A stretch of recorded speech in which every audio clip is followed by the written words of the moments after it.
اهلا بيكم معايا، وحشتوني جدا. الغيبة الطويلة. رمضان زي ما انتوا عارفين. تاني حاجة الصراحة، بعد الحرب اللي لما قامت حسيت ان انا ما عنديش حاجة اقولها. آم، كأن كان في صدمة اساسا من الحرب دي. هي صحيح مش حاصلة عندنا في مصر، لكن آم، اكتر الناس عندنا في مصر او كل بيت تقريبا عنده يعني عنده حد في بره بيشتغل في البلاد العربية. دي حاجة. تاني حاجة كمية الدمار اللي حاصل في إيران، أو بالنسبة للمدنيين أنا بتكلم، أو الناس في دول الخليج. مش عايزة أقول في إسرائيل كمان يعني. بس كمية الدمار دي أنا بتصيبني بحالة من الذهول. أم، بيبقى عندي شك في الإنسانية عموما. ازاي الناس ممكن تعمل كده هو في بعضها. أم، اكتر حاجة كمان ضايقتني ان كأن الناس، انت مع مين؟ يعني انت مع الايرانيين ولا مع الخليج ولا مش عارفة؟ والحمد لله مصر الحمد لله امنة طبعا الحمد لله. واصل احنا عندنا جيش قوي. وبعض من الشماتة في الاخوة الخليجيين.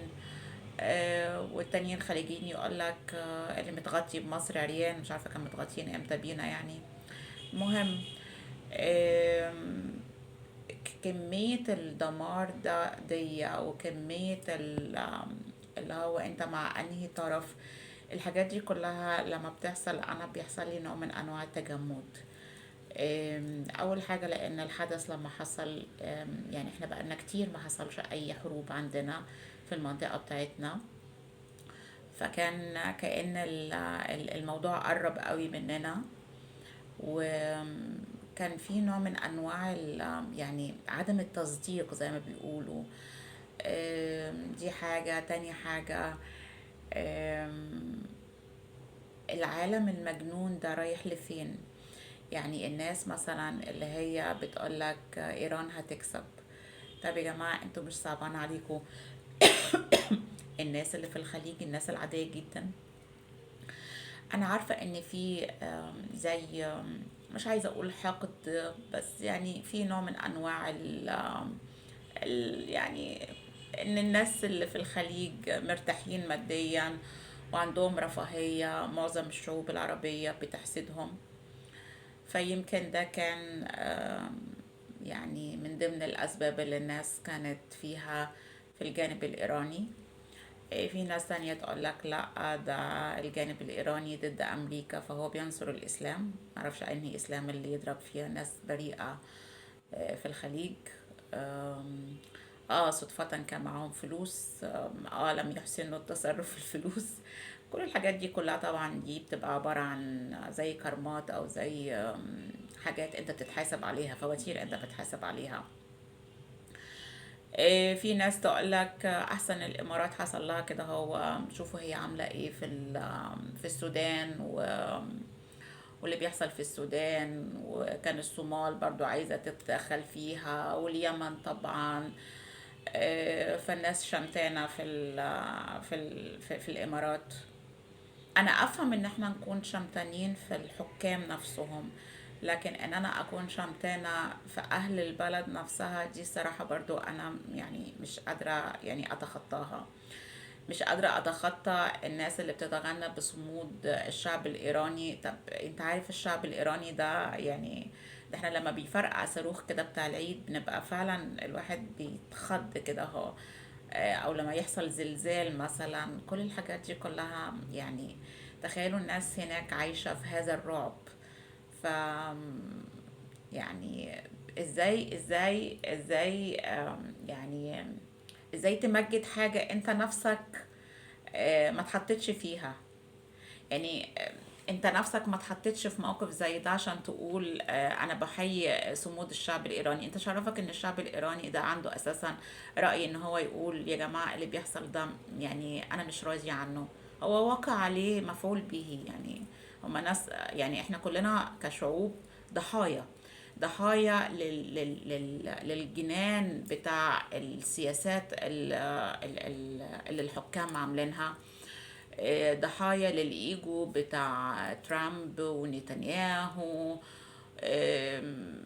الإيجو بتاع الغنى بتاع الخليج اللي فاكر بالأموال هيتخلص من إيران، و5 تريليون اتدفعت دولار، الإيجو الديني بتاع إيران احنا اللي حاميين حمى الإسلام، وكل بلد هم دخلوا فيها هم خربوها، يعني من أول اليمن للبنان لحماس في فلسطين أو غزة للعراق.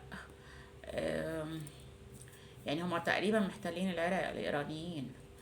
ف يعني أنا مش شايفة أي نوع من أنواع التقدم يعني حصل للشعوب اللي هي اتدخلت فيهم وعملت الميليشيات الدينية. حتى إيران نفسها اللي كانت دولة عندها حضارة ودولة عريقة ودولة غنية بالبترول، حالها يصعب على الكافر. المظاهرات اللي حصلت قبل الهجمة دي من الأوضاع الاقتصادية الصعبة جدا. ف يعني ايجو ديني عالي جدا، ايجو فرط القوة عند ترامب ونتنياهو، ايجو الناس اللي فاكرة بفلوسها هتقدر ان هي تحمي نفسها. حقيقي الحرب دي كانت كاشفة، والواحد اول ما بيحصل الحدث ما بيقدرش ان هو على طول، يعني لازم الاول بيستوعبه وبعد كده هو يبدأ ان هو يعني يتكلم عنه او يقول رأيه.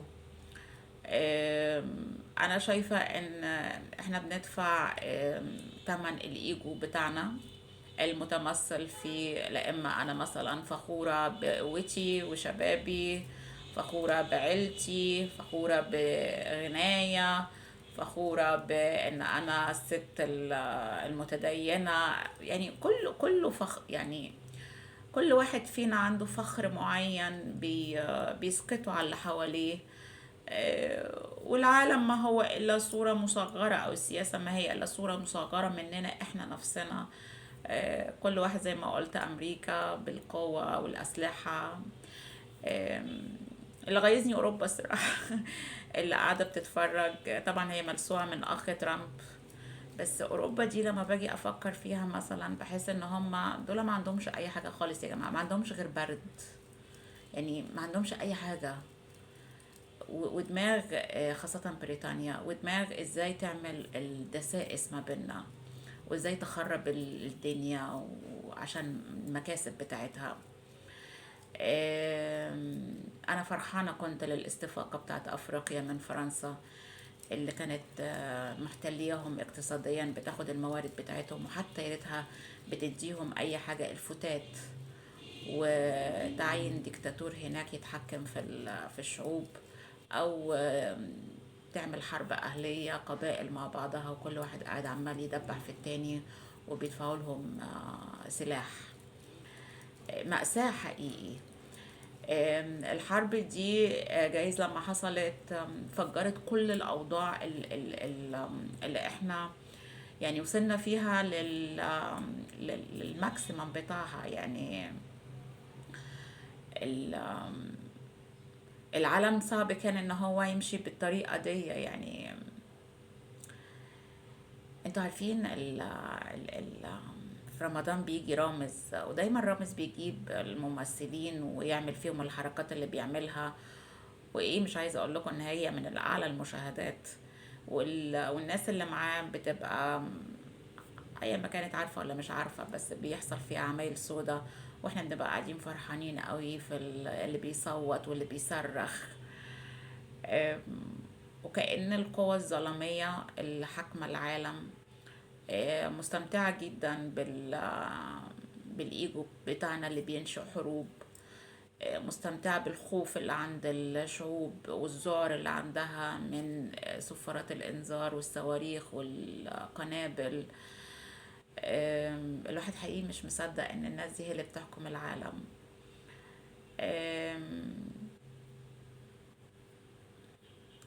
أنا كنت بستوعب كل الحاجات اللي حصلت، أنا مش مع أي طرف، أنا دايما أقول اللهم اضرب الظالمين بالظالمين وأخرجنا من القصة دي سالمين.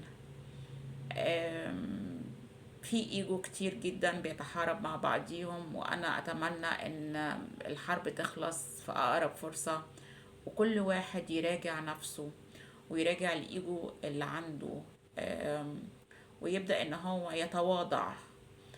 آم، انا مش عايزه اعيط الصراحه في الفيديو ده، انا بقالي كتير ما شفتكوش، بس انا فعلا يعني مش قادره اتخيل الناس اللي عندها ذعر من كميه الصواريخ والحاجات دي كلها. اللي ضايقني كمان المصريين اللي شمتانين في البلدان العربيه. آم، اه من حقك ان انت تقول الحمد لله ان احنا عندنا جيش قوي. من حقك تقول انا عرفت ليه الغلا حاصل في مصر، علشان في جيش بيتسلح يعني بأسلحة، و- وفي حاجات كتيرة اتعملت في مصر الحمد لله. من حقك تحمد ربنا ان القيادة بتاعتك مش غشيمة ان هي تدخل وتورطنا في حروب. من حقك ان انت تزعل على سياسات الامارات زي ما قلت، او الخليج في العموم، وقطر بالذات كمان. لكن ده لا يمنع ان احنا ممكن نقول ده في سرنا، لكن ان احنا نطلع نشمت، لان يا جماعة الشماتة دي حاجة برضو ايجو، ده برضو ايجو يعني. اللي هو انت عندك وانا ما عنديش، انا احسن منك، ده برضو ايجو. والنبي الله يخليكوا يعني خففوا شوية من الايجو بتاعكوا، يعني كل واحد كده يتواضع.